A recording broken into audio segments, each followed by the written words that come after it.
If you're just joining us this morning, we've been highlighting the current worker shortage in Wisconsin and how local businesses are still struggling to hire people. Right now, Wisconsin's unemployment rate is 3%, which is relatively low compared to what the state saw back in April of 2020 during the height of the pandemic. Ryan Jenkins is live this morning at the Manhattan Mocha coffee shop on Capitol to give us a better idea of where Milwaukee businesses stand in terms of getting the help they need to run and be operating at 100%. Good morning, Ryan.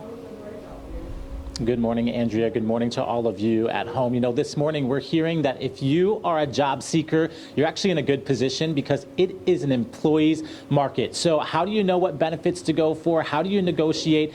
Jen Krieger is a senior HR business partner with Empower HR. It's a locally based human resources firm, and she's joining us live now to talk more about this and give us her perspective on this conversation. So let's talk about, demands right now. How are people maybe negotiating benefits, asking for things as they sign on to a job differently than they were pre-pandemic?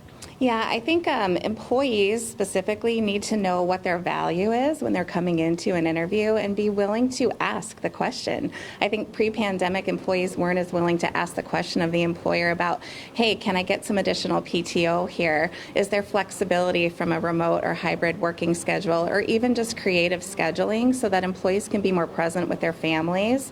During the pandemic, we had to pivot, right? We had to figure out how to manage childcare and working from home. And so employees are wanting more of that flexibility to continue as we start to transition post-pandemic. And you drive down Capitol Drive, you drive through the Third Ward. How do you, as a small business, recruit and retain new businesses? Because we keep seeing these billboards with big sign-on bonuses, but not everyone can offer that.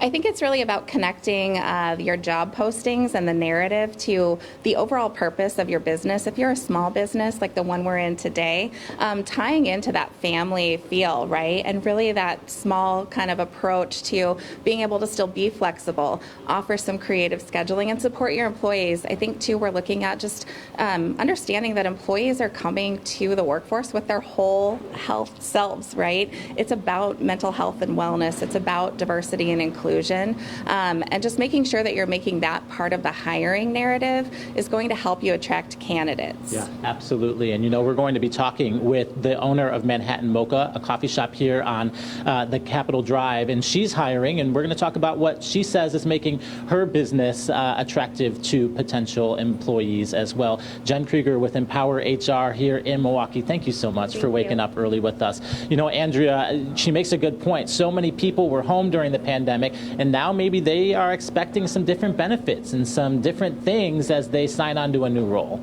Yeah, I think a lot of us automatically think about asking for a raise. That would be nice, of course, but if there's no wiggle room for that, for suggestions about asking for PTO or a flexible work from home schedule, great ideas.